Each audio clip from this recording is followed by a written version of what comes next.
Hi everyone, welcome back. I hope you're all doing well. So today's perpetrator, wow, she was a piece of work. Today we are covering the case of Shay Groves. And Shay, for a small period of her life, was just a regular, normal 20-something-year-old living her life. But then she had a little bit of a dark secret, and that is that she was obsessed with serial killers. She had pictures of serial killers all over her wall. She even had a Jeffrey Dahmer Starbucks cup. I know, not something that you would want to drink out of. She also collected weapons, and on top of all of this, she had massive anger problems. She could turn violent at a flick of a switch. She always carried a blade with her, like some of her favorite serial killers. And then she got into a very toxic relationship with a man called Frankie Fitzgerald. Things were incredibly volatile and messy. And Shay, from that moment, she just went completely off the rails. And Shay decided to commit an absolutely horrific crime, inspired possibly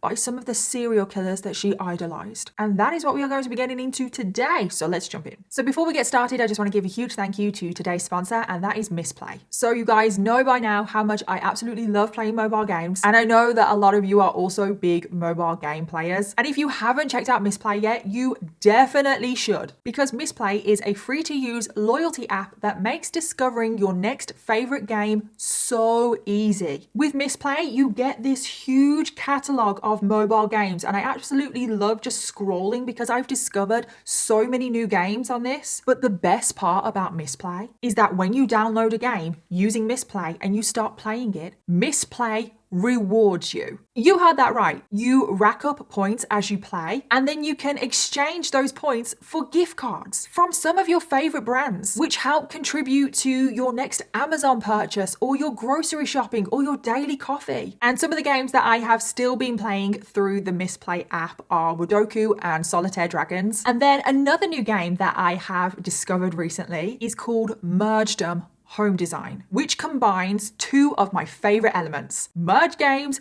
and designing. And I could sit and play this game for hours. And honestly, there is no downside to downloading Misplay. Like, there's no downside. Whether you are a hardcore gamer that just wants to discover new games, or if you've never really played mobile games before and you want something that is going to introduce you to some incredible games, Misplay is for everyone. And if you wanted to check out Misplay for yourself, visit misplay.com/Danielle, or by going to the link in my description box. And using that link really does help out this channel because it lets Misplay know that you came from this video, and you will get 200 bonus points for signing up today. Plus, you can use my code Danielle100 to get an extra bonus 100 points. So then all of these points will help you redeem your very first gift card. Full details and everything will be in the description box down below. So thank you again to Misplay for sponsoring today's video, but thank you to every single one of you watching right now, because truly, without all of you guys, I wouldn't get opportunities like this. And now let's jump into today's case. Shay Groves was born in 1995. An exact date of birth is not known, and she grew up in Hampshire, England, where the rest of today's case takes place. And growing up, we know that Shay had a pretty difficult, troubling upbringing. From a very young age, she actually suffered abuse. She was beaten, she was exposed to physical abuse, verbal abuse, and possibly also sexual abuse.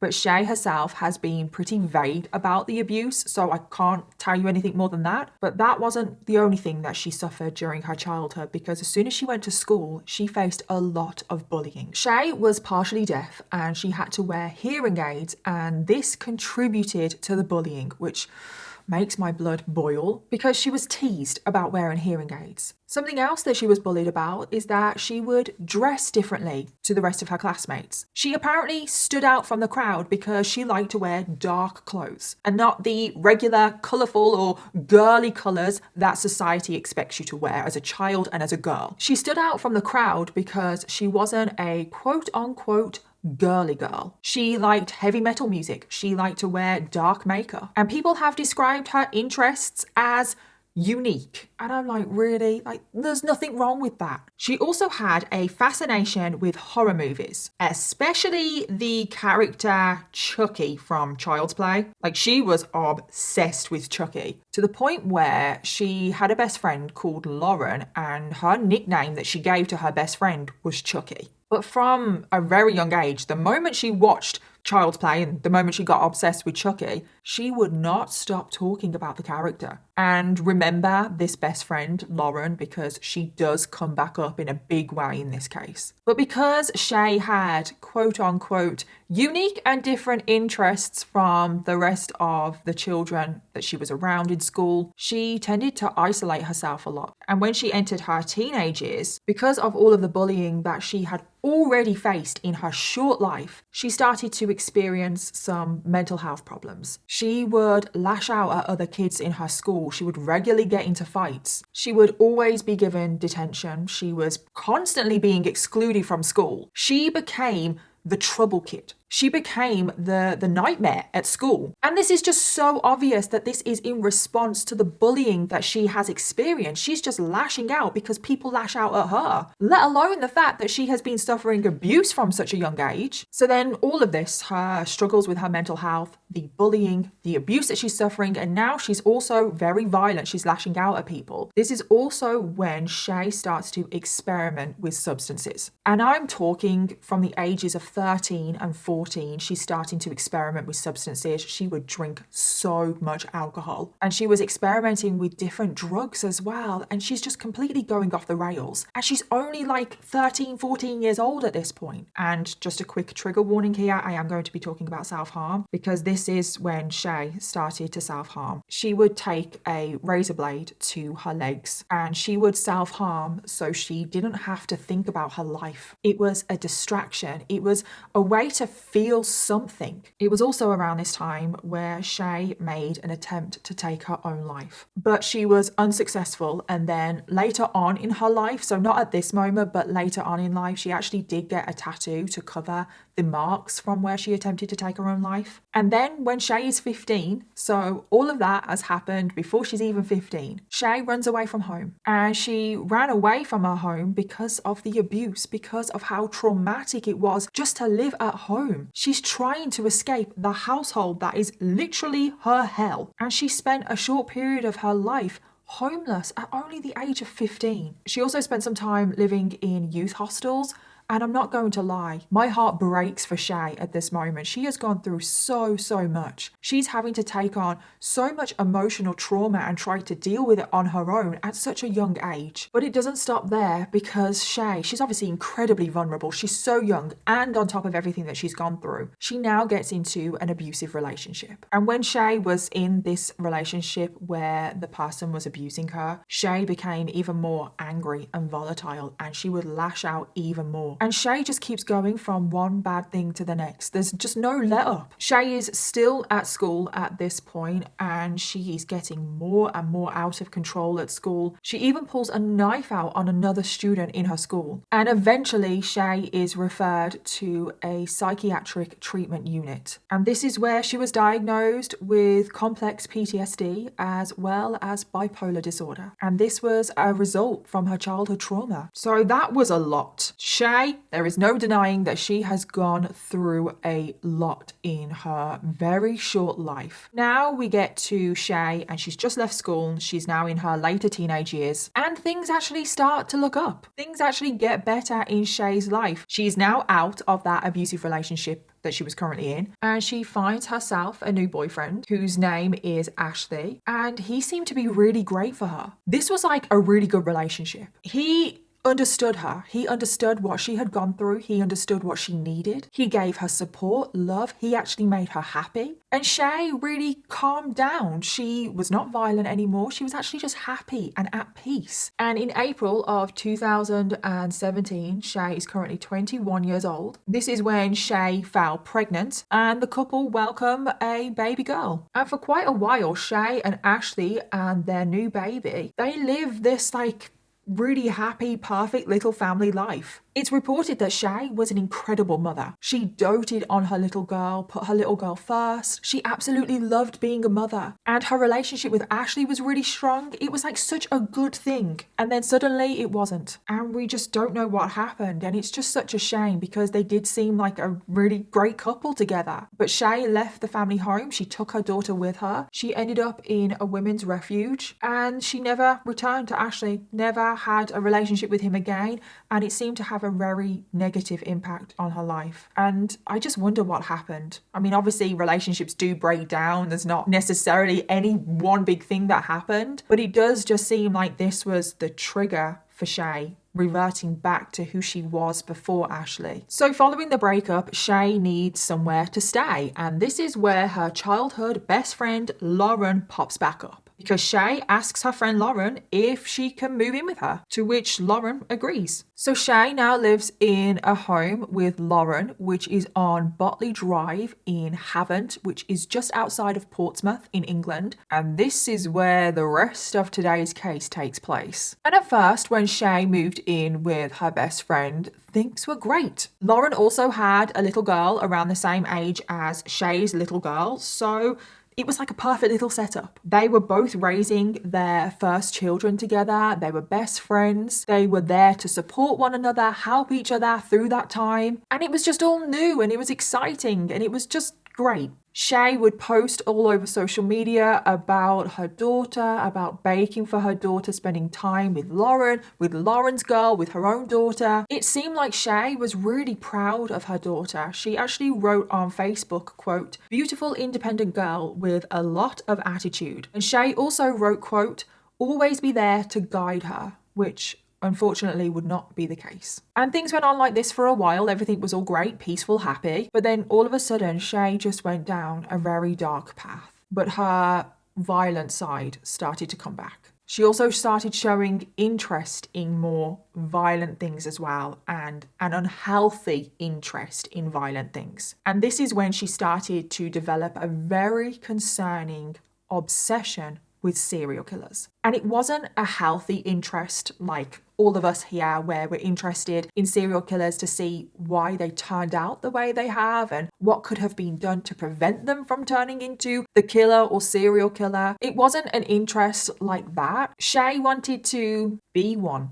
Possibly. She worshipped the ground that they walked on. She worshipped serial killers like they were her favorite musicians or actors. And she was obsessed with all of the usual serial killers that these people tend to be obsessed with. She was obsessed with Jeffrey Dahmer, Ted Bundy, Richard Ramirez. She even had the notorious UK prisoner Charles Bronson's book that she pretty much worshipped like it was her Bible. She would also be obsessed with true crime documentaries, which in itself is not a problem. That's not a red flag. Until you decide to become a murderer yourself and you're possibly watching these documentaries to learn how to be one. She started decorating her room with a load of pictures of all of these infamous killers and serial killers. And you can actually see an image online of her bedroom wall, and it is covered in these killers. The killer artwork that she had were the notorious killers like Eileen Wuornos, Rose West, Ted Bundy, Jeffrey Dahmer, Charles Manson, Myra Hindley, Richard Ramirez, Peter Sutcliffe, the Yorkshire Ripper. And again, it's like, would you really want to go to sleep and Ted Bundy, Jeffrey Dahmer is staring at you? And Shay bought all of this artwork from Etsy. And whilst I was doing my research, you know I like to be thorough, I actually found the shop on Etsy that she bought all of this artwork from, which is kind of weird to think about. Yeah. She also bought various serial killers' memorabilia. Like I said in the intro, she had a Starbucks cup that was like Jeffrey Dahmer. I love collecting a good cup. I do. My kitchen cupboard is full of mugs and cups and glasses. I love collecting that, but I would not want that. No, I would not want to drink out of that. This next bit that I'm going to say, I don't think is necessarily a bad thing, but you know how the media are. You know that if you are decorating your room or your home in slightly more darker interest things, you know the media like to villainize people like that. For example, most of Shay's furniture was black. She had a coffin-shaped bookcase and the media are like, oh my God. She liked to decorate her room with pentagrams and skulls. And she actually said about the coffin bookcase, quote, "If I die in bed, you can roll me over and put me in a coffin." And also while I was doing my research, I actually came across a Pinterest profile that was under the username of Shay Groves, and I'm pretty sure it is her Pinterest profile, because on this profile was a collection of like gothic bedrooms, and it included like a lot of gothic furniture, including like a coffin bookcase. And I obviously have no way of proving that it's actually Shay's Pinterest profile, but it was created 2 years ago. It was created before the events of today's case take place. So I'm pretty sure I found her Pinterest. I just sometimes wonder, like when I'm researching cases like this, I really do eye roll when I'm reading about someone that has quote unquote darker interests. I just wonder when as a society we are just going to accept that if you like dark furniture, if you like gothic furniture like a coffin bookcase, or if you like skulls on your wall,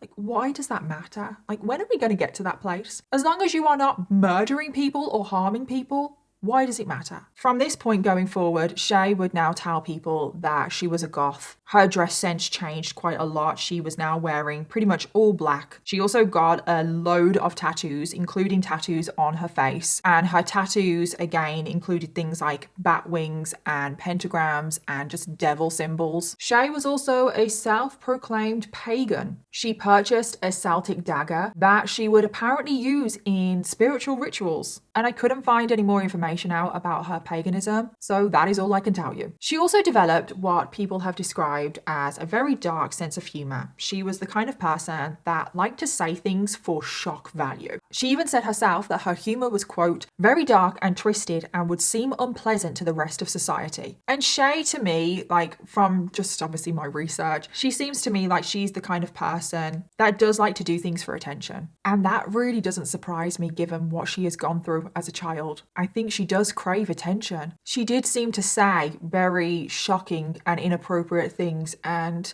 it does just seem like she was just trying to get a reaction out of people, a rise, and it just kind of gave her a thrill. So her interests so far, they've seemed pretty harmless. However, now we start to get to the part of the case where her interests now do start to become concerning, because Shay started to view a lot of dark and very violent content online, and I think this does explain what goes on to happen later on in the case. I think this does have a huge impact because Shay started to view a load of rape pornography. She started to become quite obsessed with non-consensual, violent sexual activities. She started to develop a strong interest in lethal weapons. She started collecting knives and daggers. She had these displayed on her wall. She also purchased a BB gun, which she kept in her bedside drawer. She also started to carry a flick knife on her at all times. And she would keep this knife in the heel of her boot every single time she went outside. And I just feel like she's just trying to imitate someone here, like whether it's one of her favorite killers or serial killers, or maybe like a fictional character. It's just like, why would you carry a knife in the heel of your boot everywhere you go? She also decided to purchase 2 axes, which she kept next to her while she's sleeping in bed. And it's like, okay, that's pretty extreme. And then when it came to Shay's romantic life, she entered into various different relationships where she was now the abuser. So she's gone from being abused, being taken advantage of, to now being the abuser herself. Whenever she now entered into a relationship, whenever she got a boyfriend, she always wanted the power and control. And one of her favorite things to do was to record them having sex and then threaten the boyfriend or whoever it was. She would threaten to release that footage as revenge porn if they didn't do what she wanted. That was her thing,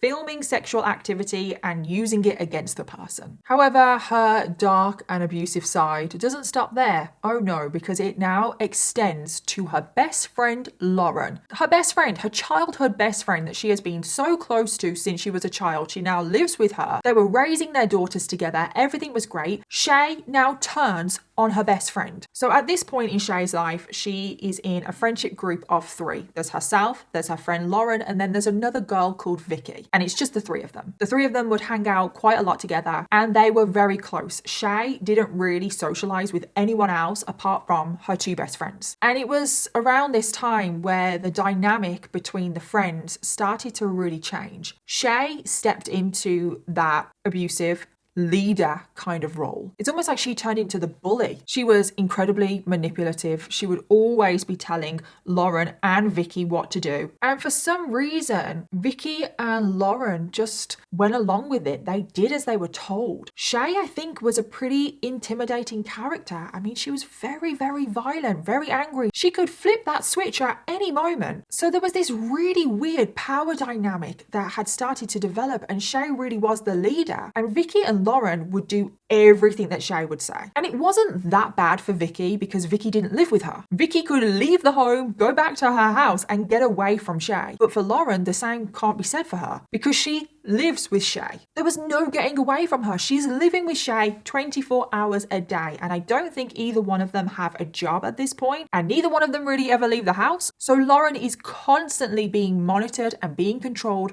by Shay. And Shay treated Lauren appallingly. She was constantly bossing her around, telling her what to do. Lauren had to pretty much do everything around the home. Lauren was doing the cooking, the cleaning, looking after the 2 children. Shay just sat on the sofa, put her feet up. She was incredibly lazy, barking orders from the sofa, telling Lauren to do this, that, and the other. And Lauren would wait on Shay hand and foot. And I really do mean that. It got to a point where Lauren was even putting on Shay's socks because Shay was that lazy. Wow. Wow, wow, wow. She had to roll her cigarettes for her. She probably had to light the cigarettes for her. Lauren had to lay out her clothes for the day on her bed like she's some sort of like personal dresser. And I'm just like, why? Why is Shay making Lauren do all of this? And also, why is Lauren doing all of this? Because Shay is literally treating Lauren like a personal slave. But it's said that Lauren was not very confident. She really lacked confidence, and she was almost like the perfect victim for Shay. She was easily manipulated, very vulnerable, and she didn't really have any other friends apart from Shay and Vicky. So because of this, Lauren felt like Shay was her world, and she was kind of scared of her as well. She didn't want to get on her bad side. I mean, this is the girl that sleeps with axes by her bed, that worships serial killers, that has a knife in her boot whenever she goes out. I don't blame Lauren for not wanting to get on the bad side of her. And I just feel so sorry for those 2 children, because you have to remember that there's 2 young children living in this house. And things got so bad that if Lauren ever did anything that Shay didn't like, Shay would grab Lauren by her hair and drag her around the home. There was one time where Lauren actually did go out of the home, but she didn't tell Shay. She didn't tell Shay that she was going out, and she didn't tell Shay where she was going. And then when she came home, Shay was so angry that to punish Lauren, she started hitting Lauren over the head with a pair of nail clippers until Lauren was bleeding from her head. And then after this situation where Lauren left the house without permission, Shay installed CCTV cameras around the home so she could monitor Lauren 24 hours a day. We now get to February of 2022. Shay is now 26 years old, and this is just months away from the terrible events of today's case, because things start to go downhill very quickly. And it all starts when Shay meets a man called Frankie Fitzgerald. Now, Frankie was 25 years old. He was a father of 2 from a previous relationship. He had a large family, a large group of friends who all adored him and said that he was the kind of person that would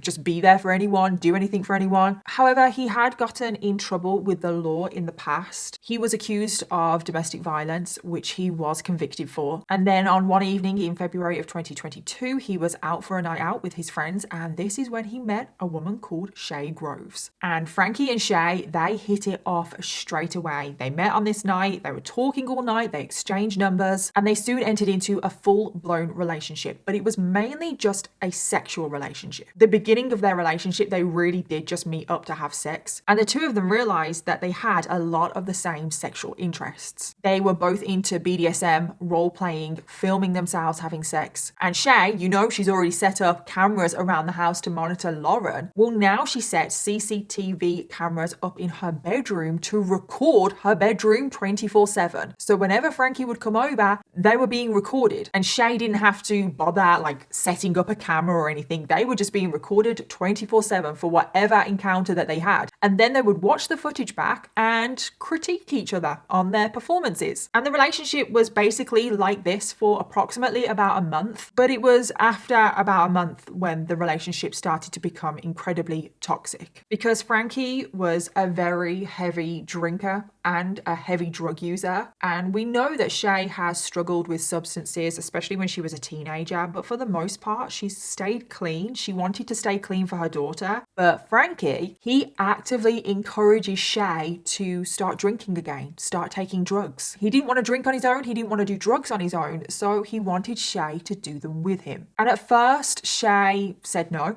But then after Frankie being persistent, she started drinking again. She started taking drugs again. And this is when her life really did just start to spiral again, because it seems like the substances bring out her extremely violent side, her extremely angry side. I mean, even sober, she's not exactly a nice person, because we know how she's treating her friends. But it seems like drugs and alcohol really do make her so much worse. And in turn, this made Frankie and Shay's relationship worse. They were now constantly arguing. They would be breaking up constantly and then getting back together and then breaking up, and it was just this cycle. They were no good for one another. But then on top of all of this is when the jealousy from both Frankie and Shay started to come into the relationship. Both of them thought that the other one was cheating. Shay would get incredibly suspicious of Frankie if he ever went out for the evening without her. And then Frankie was also incredibly jealous of any of the ex-boyfriends in Shay's life. And trigger warning again for self-harm, because Shay did start to self-harm again, which as far as I'm aware she hadn't done since she was a teenager. She started taking a razor again to her legs. And she said that she was doing this because of Frankie and the emotional pain he was causing her. And then one time, Shay did get a text from an ex-boyfriend, and Frankie saw it and he completely lost it. He started kicking off. He actually started kind of like attacking her belongings in her bedroom. Like he was just lashing out, punching and kicking things, and he refused to allow Shay to leave the home. So it was an incredibly toxic relationship on both sides. But Shay was also incredibly manipulative in the relationship, and she was able to manipulate Frankie in the same way that she manipulated her friends. And if all of this wasn't bad enough, what Shay goes on to do now is just completely disgusting and despicable, because Shay started telling everyone that she had cancer when she didn't. Shay told Frankie that she had been diagnosed with cancer. Shay also told her two best friends, Lauren and Vicky, that she had cancer, and it was all a lie.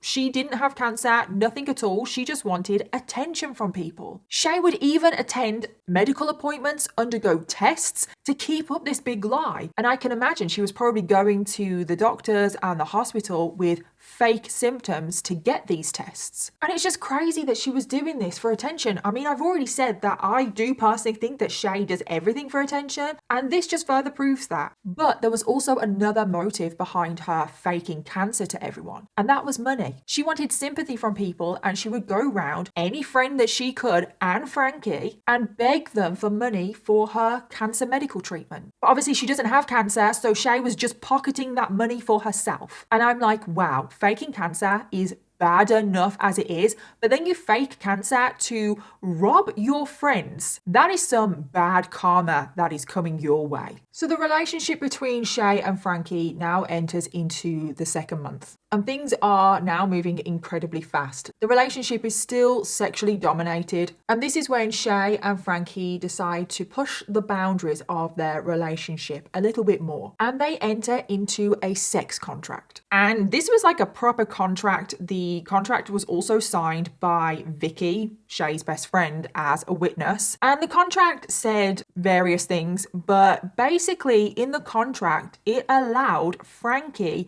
to wake up Shay during the night through intercourse, as well as allowing Frankie and Shay to participate in consensual non-consent. And consensual non-consent is essentially just role-playing, and both parties agree beforehand on this role-playing, and the role-play is essentially where one of the parties or whoever doesn't consent, but they have. So pretending that the sex is forced but it's not because there has been consent before. And there is a safe word and everything if either party wants the sexual activity to end. And that was essentially what the sex contract was all about. Shay and Frankie continue to record themselves having sex. However, it didn't take long for the boundaries to get pushed even further, because they would also become violent to one another, both inside and outside of the bedroom. Text messages between the two, Frankie would always refer to Shay as an effing slut and a whore, and Shay would always respond like, yes daddy, okay daddy, of course I'll do as I'm told, I'll be a good little girl, and it kind of just sounds like role playing to me. But then Frankie's messages could become quite violent. Like, I don't know if this is role playing, because Frankie would text Shay that he would, quote, snap her in half if she ever slept with anyone else, and he would also threaten to hang her and paralyze her, and that Shay's, quote, cancer would be the least of her worries. Because remember, Frankie thinks that Shay has cancer. So I think some of those messages could definitely be classed as role playing, but I do think some of the messages went beyond that. And I think that's the problem with this couple, is that they have this contract, they have this agreement of what they're okay with and what they're not, and safe words and stuff, but the lines seem to be very blurry, and both of them seem to go over the boundaries that they've set. And the boundaries just kept getting pushed, and the two of them stopped communicating, which is obviously very important in this kind of sexual activity. There was a time when Shay agreed beforehand to be punished during sex by spanking, and Frankie proceeded to spank Shay 100 times in 10 minutes. And each time after each spank, Shay was made to respond with either I'm sorry, daddy, or I'll be a good girl for you, daddy. And at first, Shay thought that this punishment during sex would be a good thing. She would like it. However, once it got to spank number 30, Shay was like, yeah, this is not for me. Like, it's hurting. I think she was in pain. And Shay said the safe word. She wanted to stop. But Frankie ignored her and carried on. Shay then started to keep a dagger under her pillow during sex, and Frankie got very concerned about this, and he confronted Shay about the dagger under her pillow. He actually said to Shay, are you intending to stab me? And Shay just responded that it was only there for her protection. And remember this dagger, because it does come back up in this case. And then there was even a time just after they signed the contract where Frankie penetrated Shay against her will. Shay made it very clear beforehand that she did not consent to be penetrated anally. However, during one of their sexual encounters, which was filmed of course, this is exactly what Frankie did. And during the recording, Shay shouts out, it seems like she was in pain and she was definitely uncomfortable. However, she didn't tell Frankie to stop. She didn't use the safe word, so it's unclear whether she was okay with it at the time or she wasn't. And this is what I mean about their relationship. It's very blurry on what the two of them have even agreed on, like whether they will even stop if the other one uses the safe word. It's just all very murky. And then after this time, when Frankie penetrated Shay anally, he can be heard saying, quote, well, that was a bit rapey, wasn't it? And Shay just shrugged this off. She actually responds, quote, as close to non-rape as I can get to. However, she also goes on to say that if she genuinely thought that Frankie had raped her, he would no longer be in her house. So a few more weeks pass and the relationship doesn't get any better. It just gets murkier and more toxic, because this is when the jealousy really takes a step up, and now both of them are demanding to see each other's phones. They were both truly paranoid that the other was cheating on them. Shay became convinced that Frankie didn't love her and that he was still in love with his ex, which is the mother of his two children. Shay was also convinced that Frankie was going to his ex's home and staying over, cheating on her. Frankie kept denying these accusations, and he was getting really annoyed that Shay never believed him. So then Frankie would accuse Shay of cheating on him. And then for Frankie to try and prove that Shay was cheating on him, Frankie created a fake profile on Snapchat to try and prove that Shay was cheating on him, but Shay saw straight through this fake profile on Snapchat and blocked him. And it's just like, oh my God, how old are these two? They're like 26 and 25. They're acting like teenagers. But then Shay gets convinced that she has contracted thrush from Frankie, who has then gotten it from another woman, which then proves that he has been cheating. So then Shay is convinced that the woman that Frankie is cheating on her with is his ex, the mother of his 2 children. So Shay starts stalking this ex on Facebook. And then one night, Shay turns up at this woman's home, the ex, completely drunk out of her face. And she was fully convinced that she was going to find Frankie in that home, cheating on her. That's what she wanted. She wanted to walk in, have this big dramatic moment, but Frankie wasn't even there. So we now get to early June, 4 months since February, which was the start of Shay and Frankie's relationship. And we are now only a month away from the terrible events of today's case. And this is when things take a dramatic turn for the worse, because Shay and Frankie break up for like the millionth time, and Shay wants revenge on Frankie. So as soon as they break up, and I mean as soon, the same day, to get her revenge on Frankie for whatever reason, Shay does sleep with her ex-boyfriend. The ex that she slept with was a man called Declan, not Ashley, who, if you remember, Ashley is the father of her daughter. Yes, remember that there are children involved in this case. So Shay sleeps with Declan, and of course it's recorded because everything in Shay's bedroom is recorded. However, later that same day, Frankie goes over to Shay's home. He apologizes for breaking up with her and he wants to get back together with her. So they get back together and they sleep together, and it's like Shay has literally just a few hours ago slept with her ex in the same bed, recorded that. She's recording sleeping with Frankie. It's just like, wow. So Shay and Frankie are now back together, but Frankie doesn't know that Shay has actually slept with an ex-boyfriend. However, Shay is still not happy. She is now convinced that Frankie is only with her for convenient sex. Shay has said that it feels like Frankie has stabbed her in the back, and she wants to do the same to him. Whether literally stab him in the back or figuratively, we just don't know. I'm leaning towards literally, but Shay is very angry with Frankie, and Shay expresses this to her 2 best friends. She tells Lauren and Vicky that she wants revenge, that she wants to hurt Frankie like he has hurt her. So Shay started making up lies about Frankie, that he was constantly physically abusing her. She would fill Lauren and Vicky's head with so many lies to make them scared of Frankie, to make it seem like at any moment Frankie could seriously harm any one of them. Shay also talked about wanting to employ people to get Frankie jumped. But Lauren and Vicky, even though Shay kept expressing that she wanted to hurt Frankie, that she wanted other people to hurt him, Lauren and Vicky thought that it was just all talk. They didn't actually think that Shay would go through with it, but it turns out that she actually would. In fact, just to make sure that people hated Frankie even more, Shay went on to create a fake rape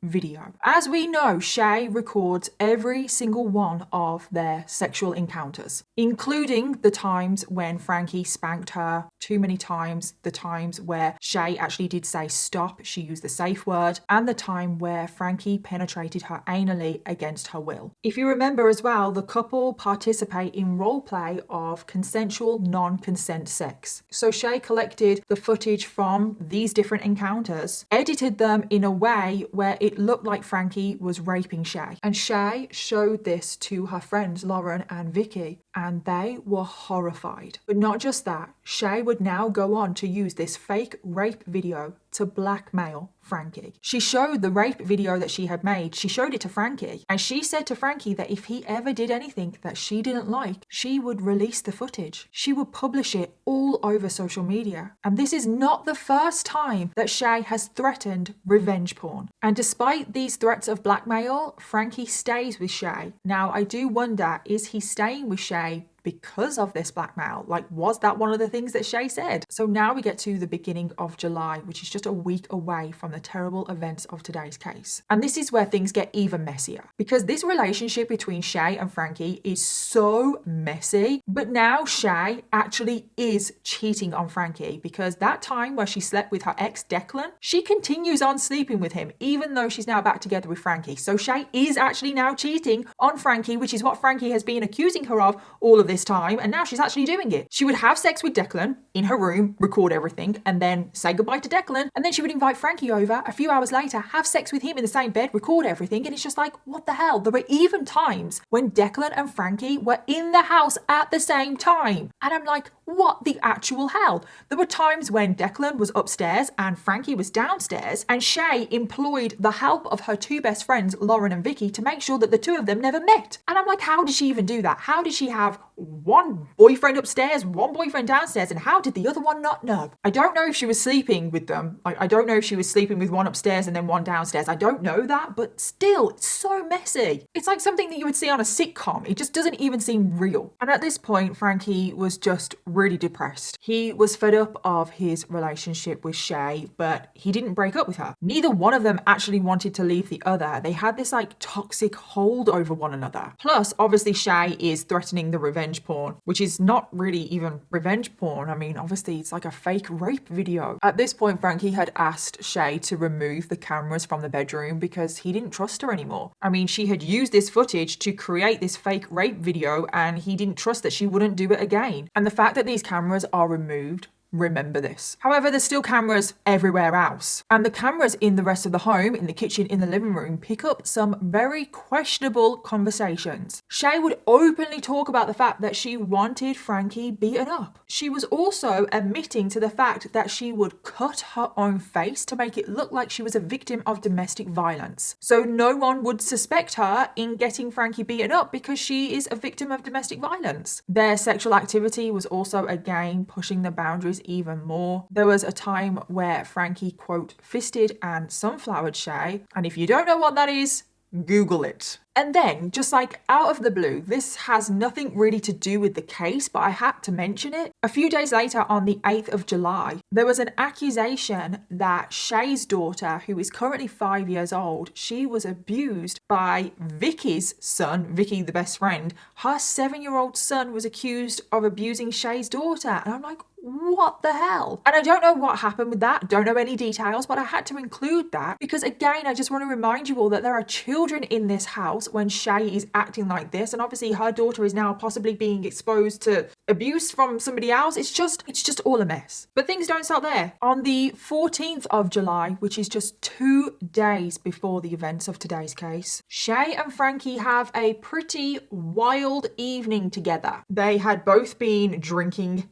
heavily. They were both drunk off their faces, and they get into a conversation about the penis size of all of Shay's exes, comparing her ex's penis sizes to Frankie's. And it's like, really? And apparently Frankie's was the biggest penis. But then Shay said something to Frankie that really annoyed him, because Shay said that Declan's penis was the second largest. And obviously she's having an affair with Declan, and Frankie is suspicious and jealous of Declan. So Frankie lost it. So Frankie grabbed Shay's phone, went through it to see if he could find any evidence that they were having an affair. Shay tried to get the phone off him, but then Frankie threatened to beat Shay up if she didn't stop messaging Declan, if she didn't leave him alone. And then Frankie just completely lost it, and he just started hitting and kicking the furniture again in her room. Shay described Frankie as a jealous, petulant child. But the crazy events of that evening are not over, because this is clearly to get revenge. Like, maybe it's not, I don't know. In my mind, this is clearly to get revenge, because a few moments later, they've made up and Shay is performing oral sex on Frankie, and he starts moaning one of his ex-girlfriend's names. And as you can imagine, that did not go down well. And Shay says to Frankie, quote, "I'd effing put that knife in you, and you know I would." And given what happens in this case, that is very chilling. So now we get to Saturday, the 16th of July, the night of the terrible events of today's case. And on this evening, Frankie and Shay were at her house. They were both drinking heavily once again. They had both also taken a load of cocaine. Frankie was online gambling using Shay's money. And this evening started out like any other evening. They were arguing, both of them throwing accusations at one another. They're both toxic. They're both jealous. They're both constantly trying to steal each other's phones to find evidence of them cheating. And whilst Frankie is online gambling, Shay decides to send some flirty messages to Declan, who she's obviously having having an affair with. Frankie comes off the computer and finds these messages and flies off the handle. Probably the biggest argument that they've ever had erupted. Frankie started messaging Declan himself, saying that he needs to leave Shay alone. Next, Frankie discovered that Shay and Declan are friends on Snapchat. Again, this reignited the argument. Lauren, the best friend who lives there, which is very easy to forget, she can hear this argument breaking out, but again, this is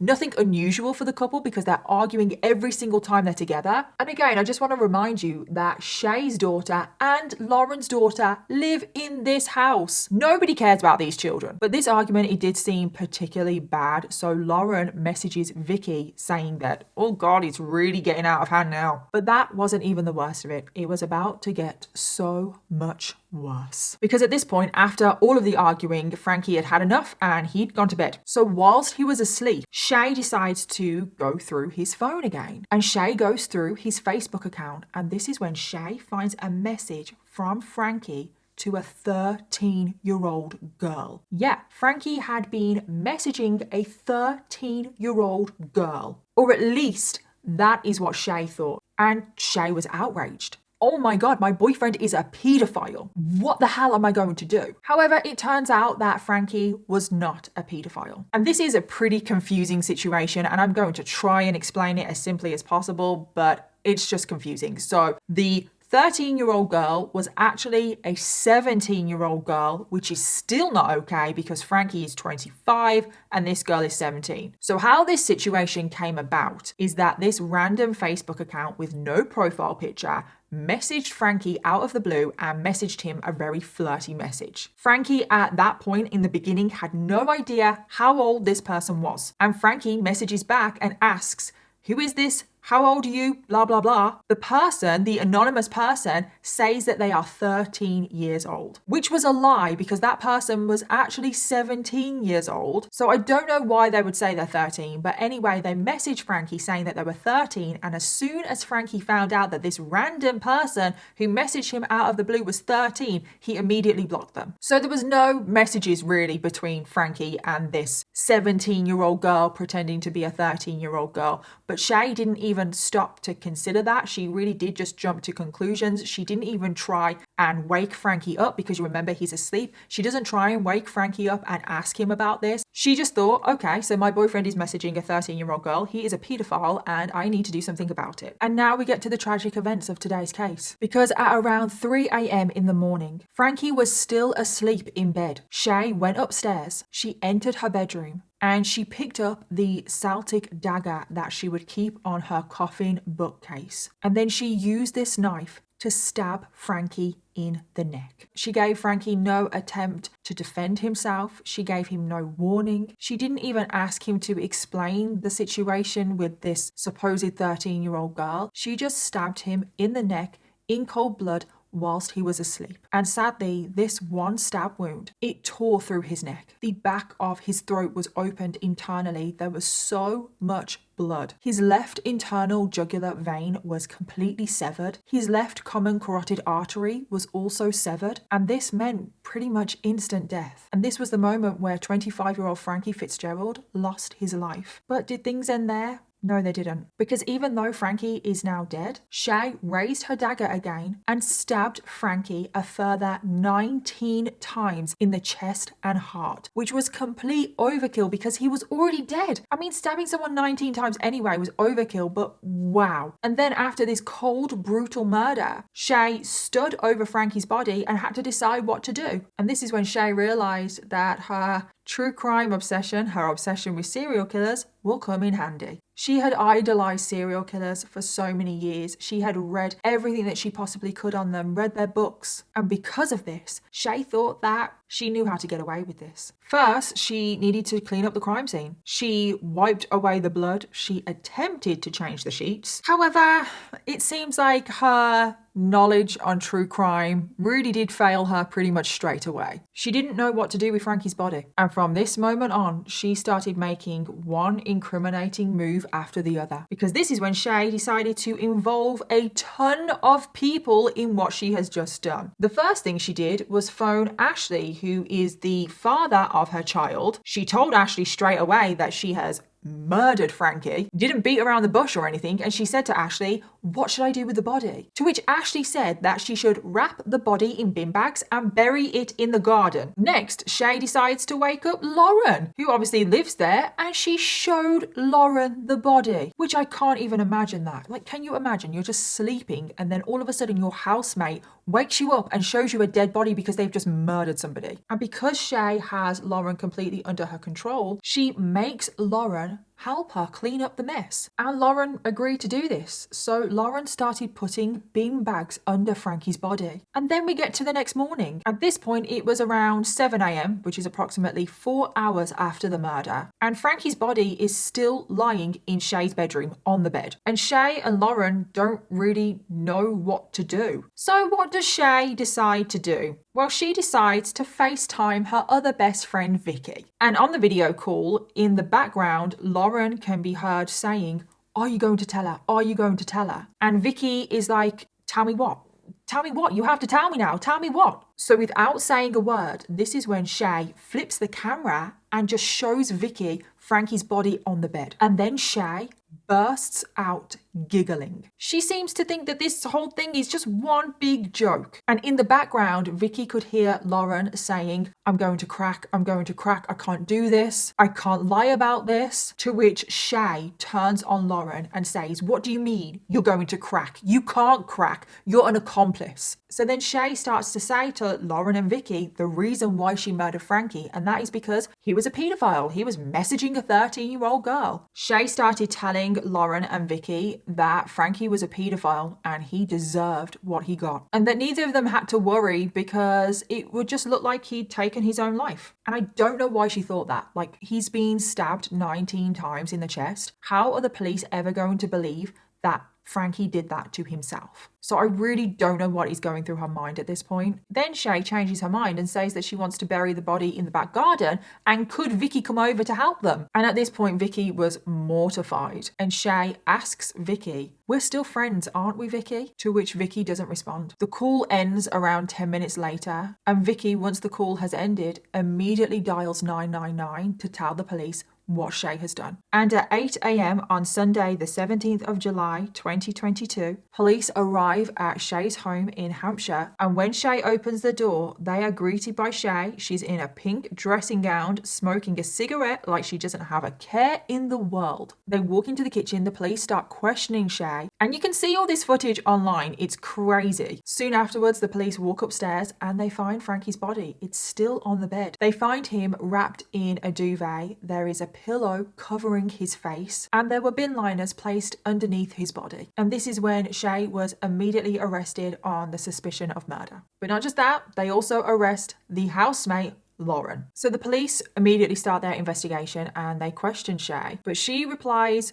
no comment to every single question. However, all of a sudden, Shay thinks she's going to be really smart about all of this, take inspiration from her favorite serial killers, and she thinks that she's going to be able to lie her way out of this situation. So she decides to come up with a story that the murder was in self-defense. She started saying that Frankie was a paedophile. He was messaging a 13-year-old girl over Facebook. And when she confronted him about this, Frankie lost it and started attacking Shay. Frankie grabbed Shay's head and started repeatedly whacking it on the headboard. So then Shay reached over under her pillow, because you know she keeps a dagger under her pillow for her own safety because she's so scared of Frankie. She grabs the dagger and stabs Frankie in self-defense. She never meant to kill him, she just wanted him off of her. And because Shay had taken down all of the cameras from the bedroom, if you remember, there's no footage of this. However, the lies didn't work because the autopsy could tell that the wounds that Frankie had received were not from self-defense. Plus, Shay had no injuries on her. Also, something that Shay wasn't anticipating is that Lauren and Vicky turned against her and they told the truth to the police. So in the end, Shay was charged with murder, and Lauren, in the end, because she had cooperated with the police and she was forced under duress to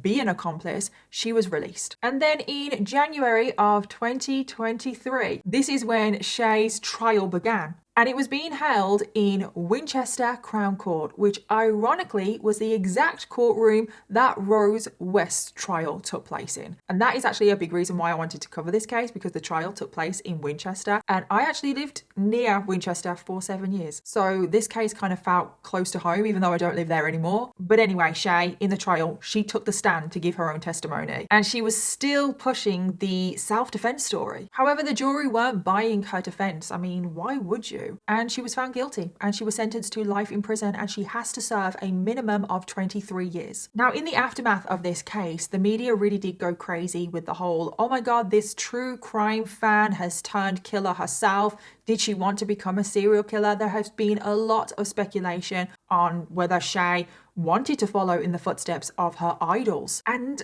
is that true? I suppose it could be, because we don't really know why all of a sudden Shay just lashed out and murdered Frankie. Shay is continuing on with her story that Frankie was messaging a 13-year-old girl, and that is why she murdered him. However, Frankie wasn't messaging a 13-year-old girl. He blocked this person as soon as he found out that they were 13, and they weren't even 13 to begin with. And I don't even know what happened with that situation. I wouldn't be surprised, and this is just my theory, okay? This is my theory. I haven't seen this anywhere. Not accusing anybody of anything, but I wouldn't even be surprised if the random account that messaged Frankie out of the blue was actually Shay. Why have I only just thought of that? Or if this person is a real person, if this 17-year-old girl is actually a 17-year-old girl, I wouldn't be surprised if they were put up to it by Shay. If you want my opinion on what happened here, I personally think that Shay was just looking for an excuse to murder Frankie. I mean, both of them were not innocent in this relationship. I don't think anyone could say that. But Shay has a history of violence, of abusing people, of manipulating people, of blackmailing people with revenge porn. That's exactly what she did with Frankie. She created a whole fake rape video about him. And in the aftermath of this case, Frankie's family were left devastated. They couldn't get their head around the fact that Frankie had been murdered and he was so young. And here's what they had to say about Frankie. They described Frankie Fitzgerald as a loving father, brother, and son. He was the light of his family's lives. They will miss his kindness, his happy smile, the fun person that he was.